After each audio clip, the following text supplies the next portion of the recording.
بسم اللہ الرحمن الرحیم. اب جو ہمارا ٹاپک ہے that is free trade and environment.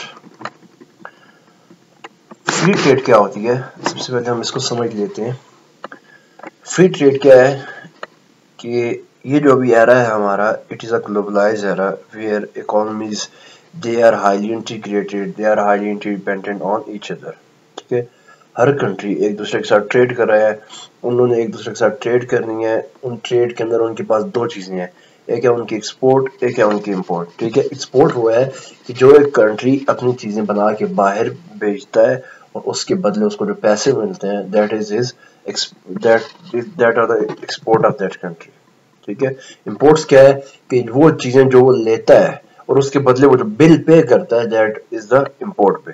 ٹھیک ہے, اچھا اب فری ٹریڈ کیا ہے؟ فری ٹریڈ میں جو کنٹریز آپس میں ایگریمنٹ کر رہی ہوتی ہیں کہ وہ ایک دوسرے کے اوپر جو ٹریڈ کر رہی ہیں تو اس ٹریڈ کے اندر وہ کم سے کم ٹیرف لگاتی ہیں, ٹیکسز لگاتی ہیں ایک دوسرے کے اوپر. ایکسپورٹنگ کنٹری کیا کر رہا ہوتا ہے؟ امپورٹنگ کنٹری کو بھیج رہا ہوتا ہے. امپورٹنگ کنٹری جو امپورٹ کروا رہا ہے ایکسپورٹنگ کنٹری سے, وہ اس کے لیے کم سے کم ٹیرف لگاتا ہے, ٹیکسز لگاتا ہے تاکہ وہ ایزیلی ایکسپورٹ کر سکے اس کے ملک میں. ٹھیک ہے, it's called as free trade agreement. Free trade mostly کیا ہوتا ہے؟ جہاں پہ کوئی ٹیرف نہیں لگایا جاتا ہے اس کو آپ فری ٹریڈ کہتے ہو. اب ایک آرگنائزیشن ہے WTO which was first it was named as WATT, اس کو بعد میں چینج کر کے WTO نام رکھ دیا گیا. اب اس آرگنائزیشن کو کہتے ہیں ورلڈ ٹریڈ آرگنائزیشن. اس کا مطلب کیا ہے کہ جتنے ممالک دنیا میں انٹرنیشنلی ٹریڈ کر رہے ہیں they are the members of WTO. ٹھیک ہے, ورلڈ ٹریڈ آرگنائزیشن کے ممبرز ہیں, وہ وہاں پہ رجسٹرڈ ہے. اب اس کے اوپر ان کنٹریز کے اوپر جو جو رولز اینڈ ریگولیشنز فالو ہوتے ہیں, جو امپوز کیے جاتے ہیں, وہ کون بناتا ہے؟ WTO.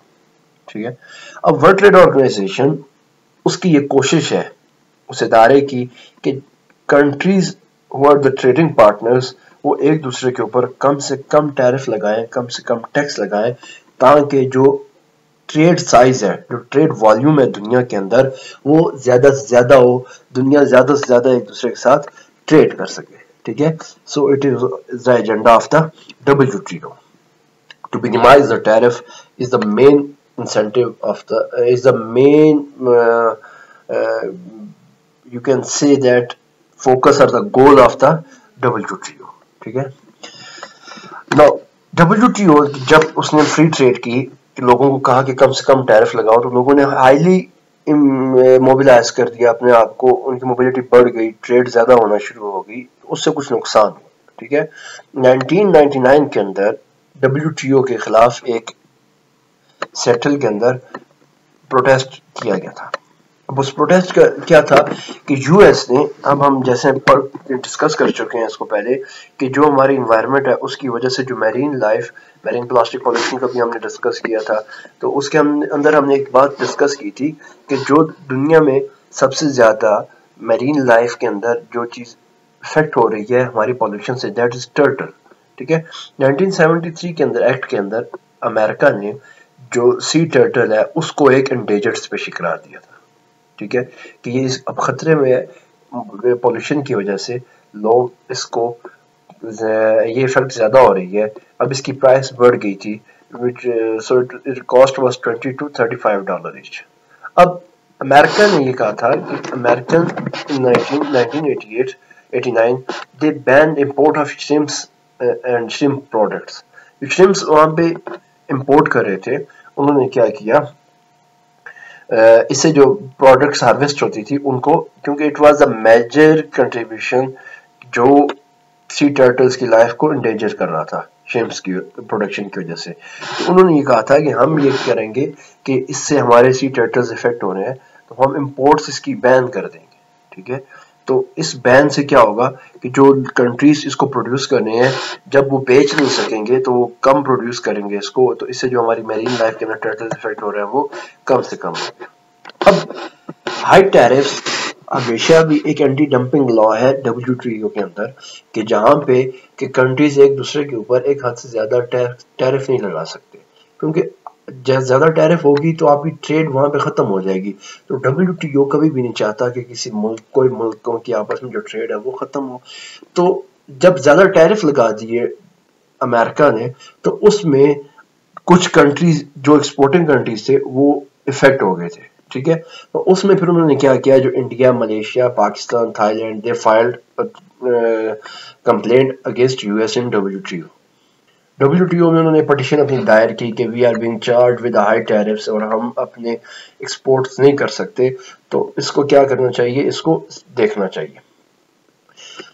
اب WTO کی رولنگ ہے, country can pass environmental laws but must not be discrimination. اب WTO کا یہ اس کے پاس ایک آپشن ہے, اس کے جو ممبرز کنٹری ہیں, کہ اگر کوئی کنٹری انوائرمنٹ کو سامنے رکھتے ہوئے کوئی لا اپنے ملک میں بنانا چاہے تو بنا سکتا ہے, لیکن وہیں پہ ایک اور اس کا ہے کہ that law must be non discrimination. ٹھیک ہے, کہ جو کنٹری لا بنا رہا ہے انوائرمنٹ کی پالیسی کو سامنے رکھتے ہوئے, تو اس کا جو لا ہوگا that must be applicable to the each and every country. ٹھیک ہے, لیکن یہاں پہ کیا تھا کہ جب امریکہ نے یہ جو لگائے بین کیا امپورٹس کو, تو اس میں اس نے کیا کیا کہ اس نے اسسٹنس دی کس کو, کریبین کنٹریز کو.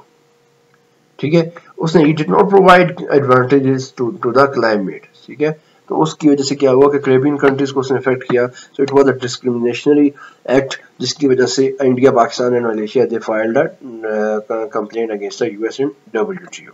ٹھیک ہے, اب کاؤنٹر ویلنگ ٹیرفز کیا تھے, to countries producer and importers.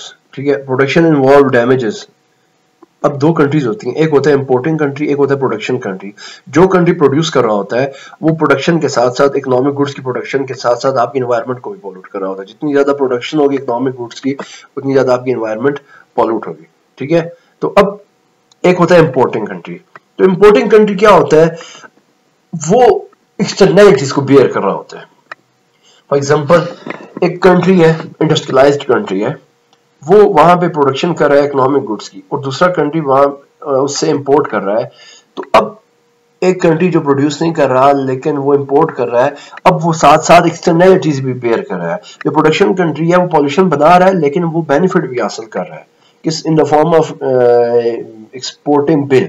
جو وہ ایکسپورٹ کرے گا اس کا جو بل اس کو آئے گا وہ اس کا فائدہ ہے. ٹھیک ہے, لیکن امپورٹنگ کنٹری کیا ہے, وہ امپورٹ بھی کر رہے ہیں, وہ پے بھی کر رہے ہیں, اور اس کے ساتھ ساتھ وہ ایکسٹرنلٹی بھی فیس کر رہے ہیں in the form of damage to their pollution. ٹھیک ہے, so both countries consume the goods. Imported imposes a tariff on all Chinese production, so it is a countervailing tariffs. Then we have pollution havens.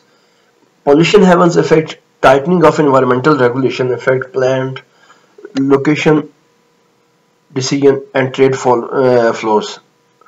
Pollution haven hypothesis, reduction in trade barriers will cause pollution intensive industries to move to the countries with weaker regulation. اب pollution haven productions کیا ہوتی ہیں کہ کچھ ایسے ملک ہیں جہاں پہ ایسے لوگ انوائرمنٹ کو سامنے رکھتے ہوئے اپنی پالیسی نہیں بناتے. ٹھیک ہے, ان کو pollution haven کہا جاتا ہے. ٹھیک ہے, اب وہ کیا ہوتا ہے, جس طرح آپ کے پاس ٹیکس ہیونز ہیں کہ وہ کنٹری وہاں پہ کوئی ٹیکس کے لیے کوئی رولز نہیں ہوتے, کوئی آپ اپنی منی کو ڈکلیئر نہیں کرتے ہو کہ میں نے کہاں سے کمائی, آپ وہاں پہ جمع کروا دیتے ہو. سملرلی پولوشن ہیونز میں کچھ کنٹریز ہیں کہ وہ آپ کو یہ نہیں بتاتے, پوچھتے آپ سے کہ آپ کتنی پولوشن کریٹ کر رہے ہو. ٹھیک ہے, وہ انوائرمنٹل فرینڈلی ان کی پالیسی نہیں ہوتی ہیں. They are the pollution havens, کہ وہ کنٹریز جو پولوشن کریٹ کر رہے ہیں وہ ان کے لیے ایک ہیون ہوتی ہے, وہ ان کے لیے ایک جنت ہوتی ہے, وہاں پہ وہ اپنی مرضی کے حساب سے خود پروڈیوس کر سکتے ہیں. ٹھیک ہے, اچھا, then we have green stone. The impact of environmental regulation on industrial activity, evidence from 1970 and 1977 Clean Air Act amendment. It was an act which was proposed for the clean air impact. Okay? Then international environmental agreements. So on the basis of environment, some international environmental agreements were made. Montreal Protocol was made in 1987. ٹھیک ہے, دین fluorocarbons used as refrigerants were depleting the ozone layer, کہ ہماری ozone layer effect ہو رہی ہے. سو countries نے کیا کیا, آپس میں ایگریمنٹ کیے تاکہ ہم کم سے کم اپنی جو انوائرمنٹ پالوٹ ہو رہی ہے اس کو کم سے کم کر سکیں. ٹھیک ہے, so these are the international environmental agreements. کافی سارے کنٹریز کے اندر, کیوٹو اور مونٹریل کے اندر درمیان آپس میں ان کے ایگریمنٹس ہوئے.